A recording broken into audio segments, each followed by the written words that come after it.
என்ன சொன்னால் ஜனங்களுக்கு என்ன புரிய போகுது? நானும் 36 வருஷமாக இந்த அகம்பரமாஸ்மி தான் சொல்லிட்டு இருக்கிறேன்.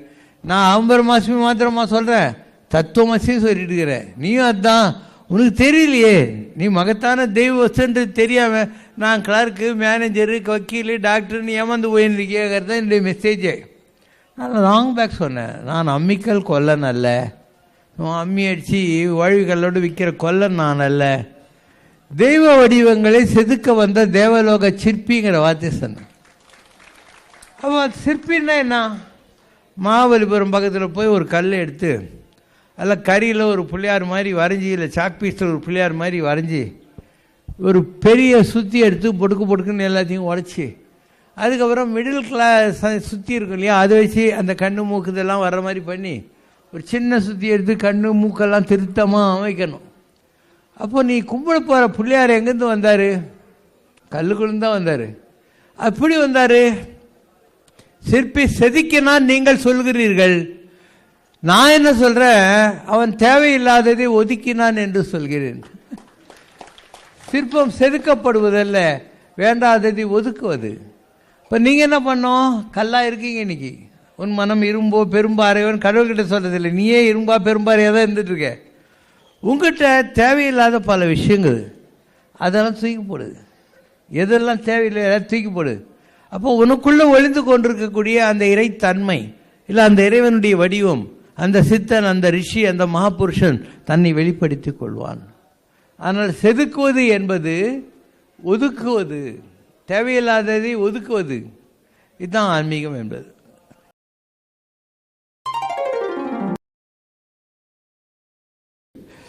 எனக்கு அடையிறதுக்கு ஒன்றுமே இல்லை, எனக்கு இழப்பதற்கும் ஒன்றில்லை, அடைவதற்கும் ஒன்றில்லை.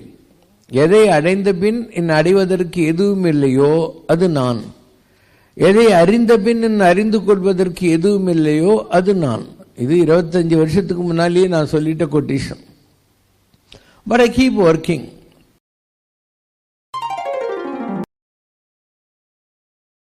கிருஷ்ணர் புரிந்து கொள்வது கடினம். பகவத்கீதையில் கிருஷ்ணன் சொல்வார், எல்லோராலும் என்னை புரிந்து கொள்ள முடியாது அப்படின்னார். Not all can understand mean. That implies someday someone may understand me. என்றாவது ஒரு நாள் யாராவது ஒருவன் என்னை புரிந்து கொள்ளக்கூடும். அதான் மெசேஜ் கிருஷ்ணர். அதே தான் நானும் சொல்கிறேன். என்ன ஒன்றால் புரிஞ்சிக்கவே முடியாது, சேலஞ்ச்.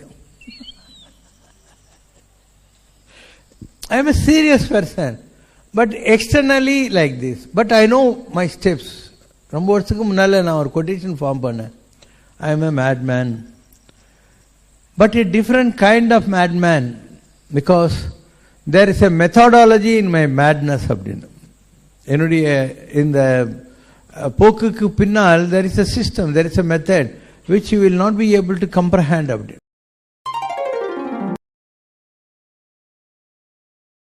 பாம்பின் கால் பாம்பறியும். நீ ஞானியானால் தான் என்ன தெரிஞ்சிக்க முடியும். நீயாவும் நான் நானாவும் இருக்கிற வரைக்கும் நம்ம ரெண்டு பேருக்கும் வந்து புரியறதுக்கு கஷ்டம். அதனால் I been telling one new quotation nowadays. I say I am God. You are shocked. I say you are God. You don't want to believe.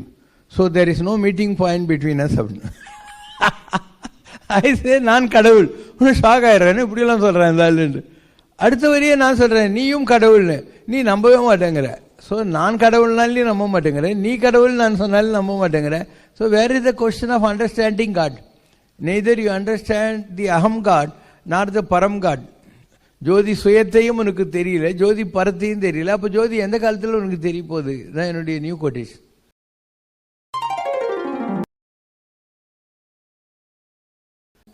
Long back ஒரு கொட்டேஷன் எழுதுனேன் நான். இஃப் நாட் ஹியர் வேர் அப்படின்னு. If not from me from whom அப்படின்னு. If not now when. எல்லாம் என்னுடைய Buttler இங்கிலீஷில் நான் உருவாக்கிய கொட்டேஷன்கள். If not now, when? If not here, where? If not from me or through me, through whom? இதான் நான் உருவாக்கிய quotation. And I am very effortlessly doing all these things. கொஞ்சம் கூட அழட்டிக்கவே மாட்டேன் நான். ரொம்ப கேஷுவலாக அடிச்சுட்டு போயிட்டே இருப்பேன்.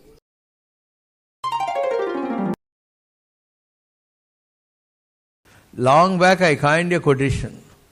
You all have a destination to reach. உங்கள் எல்லாருக்கும் ஏதோ ஒரு வாழ்க்கையில் சாதிக்கிறதுக்கு ஏதோ ஒரு ப்ராஜெக்ட் வச்சுருக்கீங்க, ஒரு டெஸ்டினேஷன் வச்சுருக்கீங்க. நான் சொன்னேன் journeying itself is my destination அப்படின்னு. Journeying itself is my destination. எனக்கு ஆக வேண்டிய வேலை ஒன்றுமே உலகத்தில் இல்லை, சும்மா நான் நடந்து போயிட்டே இருக்கேன், when the call comes போயிட்டே இருப்பேன் அப்படின்னு நேம் சேக்குன்னு ஒரு இங்கிலீஷ் சினிமாவிலேருந்து கூட சொன்னேன். இந்த உலகங்கிறது வேடிக்கை பார்க்குற ஒரு இடம். சும்மா தோல் மேலே ஒரு ஓவர் கோட்டை போட்டு நடந்துக்கிட்டு எல்லாத்தையும் வேடிக்கை பாட்டு, இந்த கால் கம்ஸ் ஓவர் கோட்டையும் தூக்கி போட்டு டாட்டா காட்டு போயினே இருந்துருக்கோம். அதான் நேம் சேக் சினிமா. நானும் அந்த மாதிரி ஒரு வேஃபேரர் தான். I have no aims, no projects, nothing to achieve, but I will live in every moment. அந்தந்த நிமிஷத்துக்கு எதையாவது பண்ணிக்கிட்டே இருப்பேன்.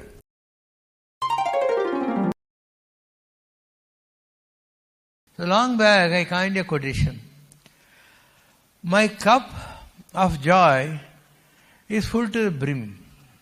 My cup of joy is full to the brim. I have absolutely no regret for leaving this world. இந்த உலகத்தை விட்டு போகிறத பற்றி எனக்கு கொஞ்சம் கூட வருத்தமே கிடையாது. I have one regret. That is why I came to this earth. என்னுடைய வாழ்க்கை என்ற மகிழ்ச்சிக்கு இன்னும் நிரம்பி இருக்கிறது. இந்த உலகத்தை விட்டு போவதை பற்றி எனக்கு கவலையே இல்லை. ஆனால் ஒரு வருத்தம் இருக்குது, ஏண்டா இந்த உலகத்துக்கு வந்தோன்னு. I only one regret as to why I came to this earth அப்படின்னு. ஸோ நீ நல்லவனாக இருந்தால் என்ன மாதிரி தான் நீயும் நினைப்பேன். ஃப்ராட் இருந்துட்டு ஜாலியாக போகணுன்னா நீயும் போயினே இருக்கலாம், ஒன்றுமே ப்ராப்ளம் இல்லை, குளிர் காஞ்சிட்டு போயிட்டே இருக்கலாம். நல்லவனாக இருக்கிறது ரொம்ப கஷ்டம், இன்றைக்குள்ள ட்ரெண்டில் ரொம்ப ரொம்ப கஷ்டம்.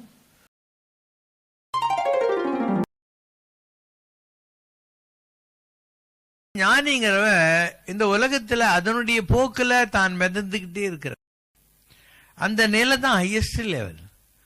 ஒரு கோட்டைக்குள்ளிருந்து சண்டை போகிறது ஈஸி, மைதானத்தில் வந்து சண்டை போகிறது கஷ்டம். ஒரு மடாதிபதியாக இருந்துக்கிட்டு மடத்தில் உட்காந்துக்கிட்டு பூஜை பண்ணிக்கிட்டு மணி அடிச்சுக்கிட்டு தப்பிக்கிறது ஈஸி. என்ன மாதிரி ஜனங்க நடுவில் இருந்துக்கிட்டு தப்பிக்கிறது தான் ரொம்ப பெரிய நிலை. உலகத்தார் போல் உண்டு உடுத்தி பூண்டு தொண்டர் விளையாட்டில் சுகம் காணும் ஆனந்தம். ஜனங்களை மாதிரியே பேசணும், ஜனங்க மாதிரியே நடந்துக்கணும், ஜனங்க மாதிரி ட்ரெஸ் பண்ணணும், ஜனங்களை மாதிரி சாப்பிடணும், அவங்களுக்கு நம்ம தொண்டு செஞ்சுக்கிட்டே இருக்கணும். இதுதான் ஹையஸ்ட் லெவலுங்கிறது.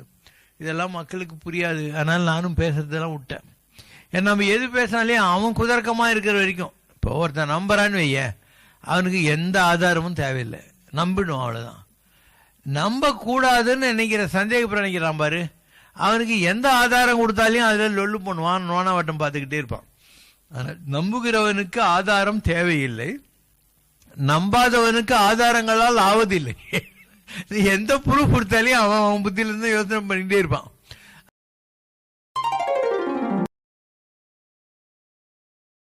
இப்போ ஒரு கொட்டேஷன் ஃபார்ம் பண்ண, renunciation is not adding anything, not leaving anything. துறவு என்பது எதையும் சேர்த்து கொள்வதல்ல, எதையும் விட்டு விடுவதல்ல. உனக்கு கல்யாணம் ஆகலைன்னு ஏன் கல்யாணத்தை பற்றி நினைக்காத, கல்யாணம் ஆகிருந்தா குடும்பத்தை விடாத. Renunciation is not adding anything, not leaving anything. It just leading the life which fate has forced upon you. விதிவசத்தால் உனக்கு எந்த மாதிரியான ஒரு வாழ்க்கை விட்ட குறை தொட்ட குறையினால் பந்தங்களாகவும் சொந்தங்களாகவும் வந்திருக்கிறதோ அதை சகஜமாக அனுபவித்துக்கொண்டு keep your thoughts always pinned onto the lotus feet of the Lord. இறைவனுடைய திருமலர் பாதங்களில் உன் எண்ணங்களை வைத்துக்கொண்டு இந்த உடம்புக்குள்ள ஓட்டத்தில் உடம்பை இயக்கிக்கிட்டே இருந்தேன். Renunciation is not adding anything, not leaving anything. It is just leading the life which fate has forced upon you, but always keeping your thoughts pinned onto the lotus feet of the Lord. துறவு என்பது எதையும் சேர்த்து கொள்வதல்ல, எதையும் விட்டு விடுவதல்ல. விதிவசத்தால் நமக்கு வந்திருக்கக்கூடிய வாழ்க்கையை சகஜமாக அனுபவித்து கொண்டு எப்பொழுதும் இறைவனுடைய திருவடியில் நம்ம எண்ணங்களை வைத்துக்கொண்டு உலகத்தில் உலா வந்து கொண்டிருப்பது.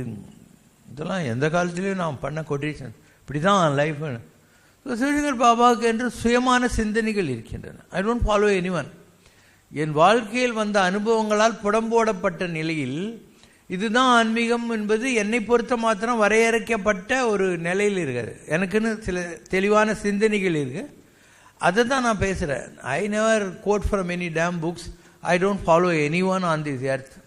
ஐ follow my own inner experiences and my consciousness.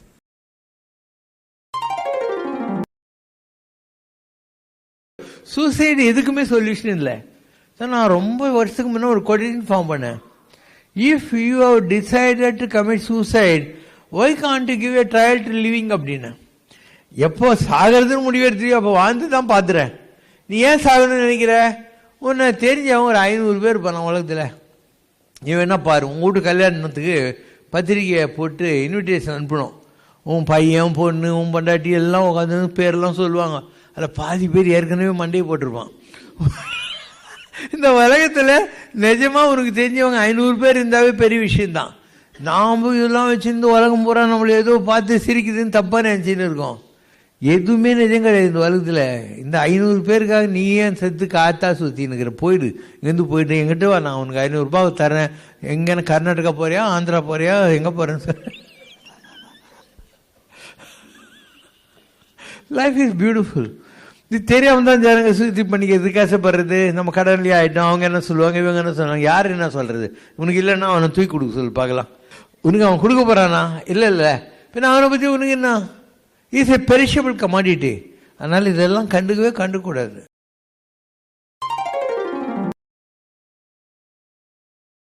எதை அடைந்த பின் இன்னும் அடைவதற்கு எதுவும் இல்லையோ அதுதான் கடவுள். எதை அறிந்த பின் இன்னும் அறிவதற்கு எதுவும் இல்லையோ அவனுடைய பேர் தான் கடவுள். நான் லாங் பேக் ஒரு கொட்டேஷன் பண்ணேன். தேடி அலைந்து வா அல்லது தேடி அடைந்து வான்னு. எங்கெங்கேயோ போய் தேடி அலைஞ்சிட்டு வா, இல்லை தேடி அடைந்து வா. நான் தேடின உண்மை எனக்கு கிடைச்சிச்சு, தேடி கண்டு கொண்டேன் திருமாலேன்னு ஆழ்வா சொல்கிற மாதிரி. ஸோ தேடி அலைந்து வா அல்லது தேடி அடைந்து வா. நீ அலைந்து வந்தாலும் அடைந்து வந்தாலும், அலைந்து வந்தாலும் அடைந்து வந்தாலும், என்றாலும் ஒரு நாள் வந்து சேர இடம் நானே தான் சார். தட் இஸ் அப்பாயிண்டட் அவர். அந்த நேரத்தில் தான் நீ வந்து ஒரு சித்த புருஷனை பார்க்க முடியும். நான் ஏன் இந்த மாதிரி ஜாலியாக உட்காந்துருக்கேன்னா, நான் சாமியார்லாம் இல்லை, நான் சித்தன்.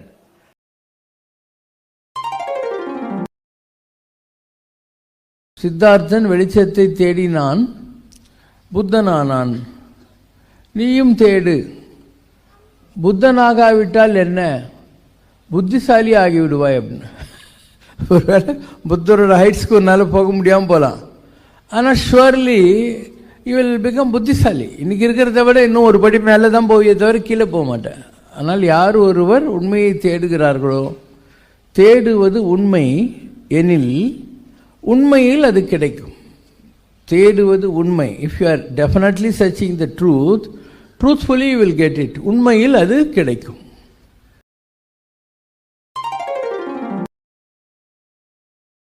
ரொம்ப வருஷத்துக்கு முன்னாடி நான் கொட்டேஷன் ஃபார்ம் பண்ணேன். தேவைகள் உள்ளவன் வழிபடுவான், தேவைகள் அற்றவனும் வழிபடப்படுவான் அப்படின்னு. உங்களுக்கெல்லாம் தேவைங்க இருக்குது, அதுதான் நீங்கள் சாமி கும்பிட்றீங்க. எனக்கு எந்த தேவையுமே கிடையாது. அதனால் I am being worshipped. People who have wants worship, people who have no wants are worshipped. பரமாச்சாரியாக இருந்தார். அவருக்கு என்ன தேவை சொல்லு பார்க்கலாம்? 4 ஒந்த திராட்சை சாப்பிட்டு கிழமை உட்காந்துக்கின்னு இருக்கும். So there are people like that. And அவங்களுக்கு எந்த தேவையும் இல்லை. They can just sit. Even I can sit without food because அமிர்தம். கண்ணை மூடிட்டு உக்காண்டேன்னா எனக்கு ஒரு குண்டூசியில் தேன் வச்ச மாதிரி அமிர்தம் வரும். எனக்கு யோகா நல்லா தெரியும். இந்த இடத்த பிளாக் பண்ணிட்டாக்கா வயிற்றுக்கு போகாத தடுத்துடலாம் அமிர்தத்தை. எவ்வளோ வருஷம் வேணாலையும் நான் சாப்பிடாமல் இருப்பேன், எனக்கு ஒன்றும் ஆகாது. எலும்பு தோலுமா ஆகிடுவேன், அவ்வளோதான். ஆனால் சாக மாட்டேன்.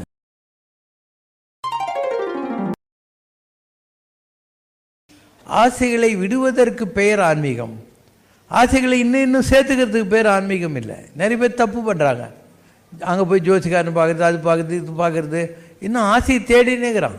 ஆசையை விடுறதுக்கு பேர் ஆன்மீகம். மற்றது பற்றெனில் உற்றது வீடு.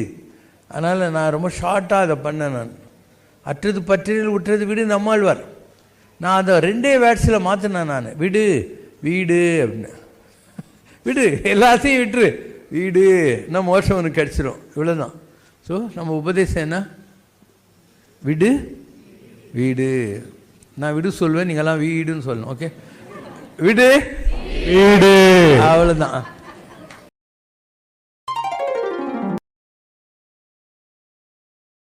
ராமர் லங்கைக்கு போகிறாரு, சண்டெல்லாம் போடுறாரு, எல்லாம் ஆகிப்போச்சு.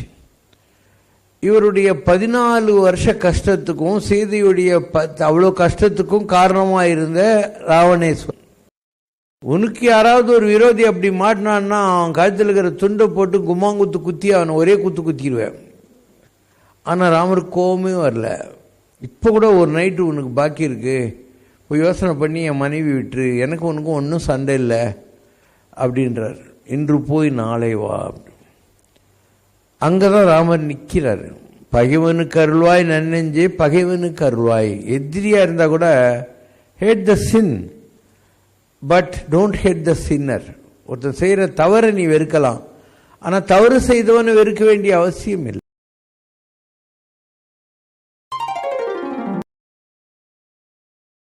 எங்கள் ஊர் பக்கம் ஒரு பழமொழி இருக்குது, வந்த மாட்டை கட்ட மாட்டேன், போன மாட்டை தேட மாட்டேன். நீங்கள்லாம் வந்த மாடுங்களா, உங்களை கட்டி வச்சு போகாது போகாது ஏன் கனவா வேறு சாமியாக இருக்குல்ல, நீ போகக்கூடாதுன்னு சொல்ல மாட்டேன், எங்கே வேணால் போ. அதே மாதிரி ஒரு மாடு போயிடுச்சுன்னு வச்சுக்கோ, அதை போய் ஏன் போனேன் திருப்பியும் கூட்டின்னு வர்ற வேலையெல்லாம் கிடையாது. நான் பாட்டுக்கு என் வேலையை செஞ்சிட்ருப்பேன். யாருக்கு வரணுமோ வரலாம், யாருக்கு போகணுமோ போகலாம். I am not interested in crowd. உலகத்தை ஆளணுன்ற மாதிரிலாம் இல்லை. உலகமே போய் இந்த உலகத்தை ஆண்டாயின்னா ஆளாகட்டின்னா